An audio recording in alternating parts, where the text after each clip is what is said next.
Looking for a unique evening snacks idea?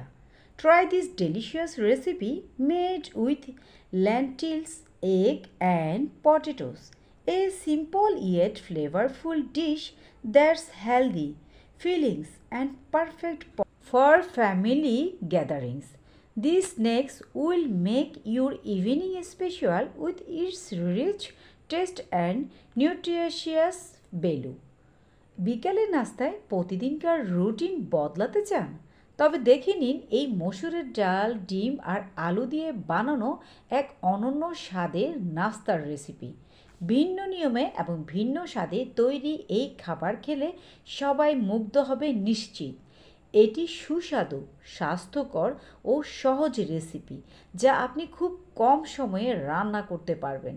পরিবার পরিজনের সাথে বিকেলের আড্ডায় এই রেসিপি আপনার নাস্তার তালিকায় রাখতেই হবে। চোখ জুড়ানো এবং মন মাতানো এই নাস্তা যখন টেবিলে থাকবে সবারই মন ভালো হয়ে যাবে। অসাধারণ মজার এই রেসিপিটি আজকে আমি শেয়ার করতে এসেছি বরাবরের মতো মিশুস ফুড ফ্লেভার থেকে। আমি মিশু। হ্যালো ভিউয়ার্স, আসসালামু আলাইকুম। শুভ বিকেল। আজকে বিকেলের নাস্তা একেবারে ভিন্ন রুচি সম্পন্ন একটি রেসিপি আপনাদের জন্য শেয়ার করব।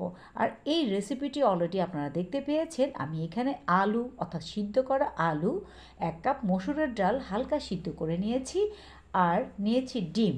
অর্থাৎ আজকে 3টি উপকরণ দিয়ে তৈরি করা হয়েছে বিকেলের জন্য মুখে স্বাদ লেগে থাকার মতো একটা নাস্তার রেসিপি, যেটা যে কারো সামনে দেওয়ার সাথে সাথে চোখ কপালে উঠে যাবে। এতই লোভনীয় এবং এতই সুস্বাদু এই রেসিপিটি। অর্থাৎ এই মসুরের ডাল, আলু, ডিমের সংমিশ্রণে এই কাটলেটটি সত্যি খেতেই অনেক অনেক দুর্দান্ত, যেটা একবার খাওয়ার পর আপনার পরিবারের সদস্যদের কাছ থেকে আবারও রিকোয়েস্ট আসবে বানানোর জন্য। তো দেরি না করে আজই আমার সাথে জয়েন হয়ে এই রেসিপিটি পুরোটা দেখে নিন।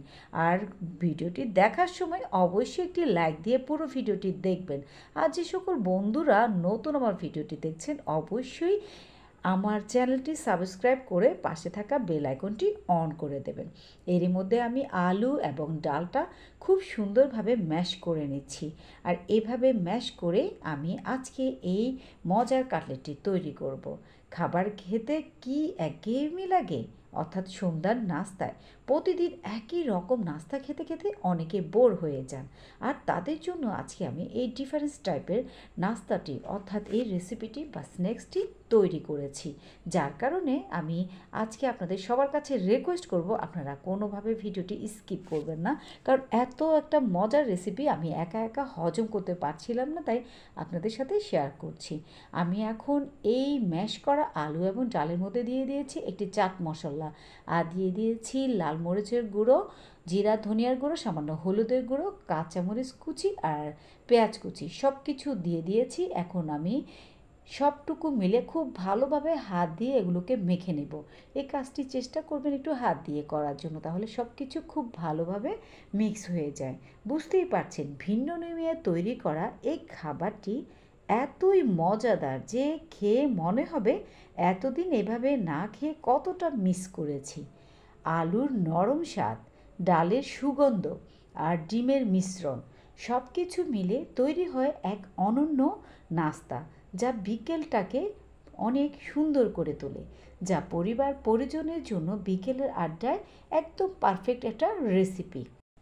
আমি এখানে 2টো ডিমকে ফেটে নিয়েছি। এখন এখান থেকে আমি চামচ দিয়ে কেটে কেটে যতটুকু প্রয়োজন তা আমি এই ডোটুকুর মধ্যে দিয়ে দিচ্ছি। দিয়ে আমি আবারও খুব ভালোভাবে হাত দিয়ে মথে নিব। সব কিছু মিলিয়ে সুন্দর সফট একটি ডো তৈরি করব আজকের এই কাটলেটটি তৈরি করার জন্য। আমি শুধু একবার আপনাদের কাছে বলেছি যে এই নাস্তাটি খাওয়ার পর পরিবার এবং আত্মীয় স্বজন যাকেই খাওয়ান না কেন তাদের কাছ থেকে আপনাদের কাছে আবারও রিকোয়েস্ট আসবে এই নাস্তাটি তৈরি করে খাওয়ানোর জন্য। যাই হোক, আমি সব কিছু দিয়ে সুন্দর একটা মিশ্রণ তৈরি করেছি। এখন পরিশেষে এখানে আমি 2 চামচ পরিমাণ কর্নফ্লাওয়ার দিয়ে দিচ্ছি। কর্নফ্লাওয়ারটি দিলে এটি খুব ক্রিস্পি হয় আর খেতেও কিন্তু অনেক ভালো লাগে। আমি সব কিছু দিয়ে আবারও খুব সুন্দরভাবে এগুলোকে মথে নিচ্ছি। দেখতেই পাচ্ছেন একটু সময় নিয়ে ধৈর্য সহকারে এই ডোটা তৈরি করবেন, তাহলে পারফেক্ট একটি সুন্দর কাটলেট তৈরি হবে, যেটা কিনা আপনার হৃদয় প্রাণ সব কিছু জুড়ে যাবে খাওয়ার সাথে সাথে। প্রতিদিনেই আমরা বিকেল বেলায় চায়ের সাথে খাওয়ার জন্য অর্থাৎ পরিবারের সদস্যদেরকে নিয়ে খাওয়ার জন্য কিছু না কিছু নাস্তা তৈরি করে থাকি। আর এভাবে সবাই মিলে একসাথে নাস্তা খেতে সত্যি অনেক ভালো লাগে। আর যদি নাস্তাটি একটু ভিন্ন রকম এবং ভিন্ন নিয়মে বা ভিন্ন স্বাদের হয়ে থাকে তাহলে তো কোনো কথাই নেই। এরই মধ্যে কিন্তু আমার ডোটা সুন্দরভাবে সেট হয়েছে। আমি এখন হাতের তালুতে একটু একটু তেল নিয়ে আমি সুন্দর একটু গোলাকৃতি করে আমি কাটলেটের শেপটা তৈরি করে নেব। আপনারা চাইলে আপনাদের পছন্দ মতো করে যে কোনো শেপে এই কাটলেটটি তৈরি করতে পারেন। বুঝতেই পারছেন অসাধারণ মজার এবং ভিন্ন উপকরণে আজকে আমি বিকেলের নাস্তার জন্য অসাধারণ স্বাদের এই স্ন্যাক্সটি তৈরি করেছি। আমি কিভাবে এটি তৈরি করছি আপনারা একটু ধৈর্য সহকারে ভিডিওটি স্কিপ না করে একটু দেখলেই আপনারা নিজেরা বাসায় ঝটপট তৈরি করে নিতে পারবেন, কারণ অনেক সহজ, যেটা কোনো কষ্টকর না, কোনো ঝামেলা না। সামান্য কিছু উপকরণ দিয়ে যদি আপনি বাসায় এত মজার রেসিপিটি তৈরি করতে পারেন, যেটা কল্পনার বাহিরে।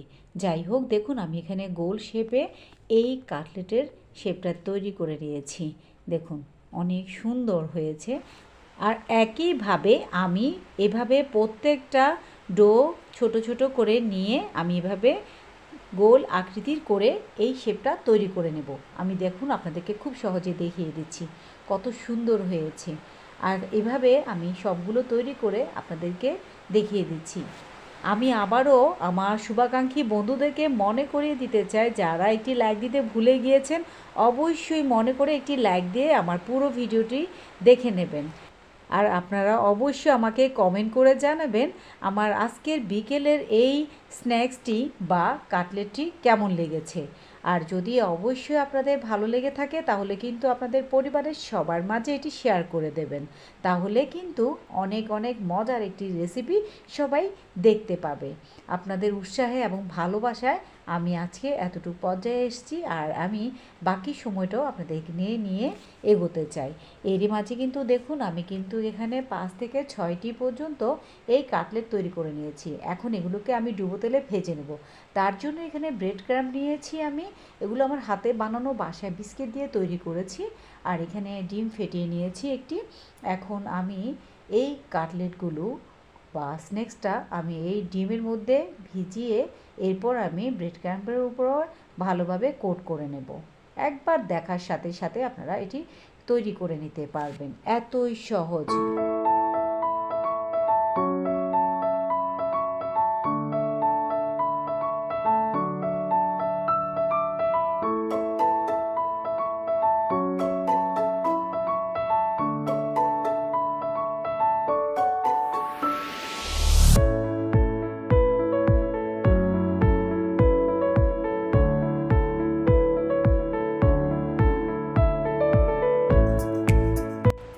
সবগুলো কাটলেট ভালোভাবে কোট করার পর এখন আমি এগুলোকে ডুবো তেলে ভেজে নিচ্ছি। দেখতেই পাচ্ছেন আমি এখানে একটি প্যানের মধ্যে ডুবো তেলে এই কাটলেটগুলোকে ভেজে নিচ্ছি। খুবই স্লোভাবে এটিকে ভেজে নিতে হবে। হাই ফ্লেমে এটিকে ভাজতে গেলে কিন্তু উপর অংশটা আপনার পুড়ে যাবে, কিন্তু ভেতরে কাঁচা থেকে যাবে। আর তাই চুলার আঁচটি মাঝারি করে এগুলোকে ভেজে নিতে হবে, আর খুব আলতোভাবে এগুলোকে নেড়ে ছেড়ে দিতে হবে। মাশাআল্লাহ, দেখেই বুঝতে পারছেন এগুলো খুব সুন্দরভাবে সেট হয়েছে। আর এগুলোকে আমি এক পাশটা হয়ে যাওয়ার পর অন্য পাশটা উল্টে দিচ্ছি। আর এভাবে আমি সবগুলো স্ন্যাক্স বা কাটলেটকে আমি ভেজে নেব। অনেক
দেখতেই পাচ্ছেন মাশাআল্লাহ আমার সবগুলো কাটলেট রেডি হয়ে গিয়েছে।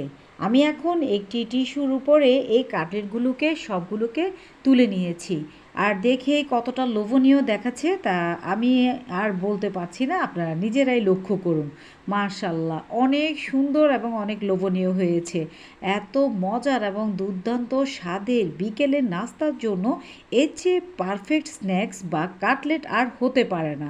মাত্র 3টি উপকরণ দিয়ে অসাধারণ মজার ভিন্ন স্বাদের ভিন্ন রূপে এই কাটলেটটি আজকের বিকেলের সবচেয়ে সেরা এবং সবার পছন্দের একটি রেসিপি হবে, এটা আমি হলফ করে বলতে পারি। এখন একটি কাটলেট আপনাদেরকে ভেঙে দেখিয়ে দিচ্ছে আমার হাজব্যান্ড। দেখুন এর ভেতরে মাশাআল্লাহ অনেক পারফেক্টভাবে হয়েছে। অনেকে কাটলেট তৈরি করে থাকেন কিন্তু যখন ফুল ফ্লেমে এটিকে ভাজতে যান তখন ভেতরে কাঁচা থেকে যায়। আর তাই চেষ্টা করবেন অবশ্যই মাঝারি আছে এগুলোকে ফ্রাই করার জন্য। পরিশেষে শুধু এটাই বলতে চাই, আজকের এই লোভনীয় রেসিপিটি যদি আপনাদের পছন্দ হয়ে থাকে তাহলে অবশ্যই আমাকে কমেন্ট করে জানাবেন। তো সবাই ভালো থাকবেন এবং সুস্থ থাকবেন। আল্লাহ হাফেজ।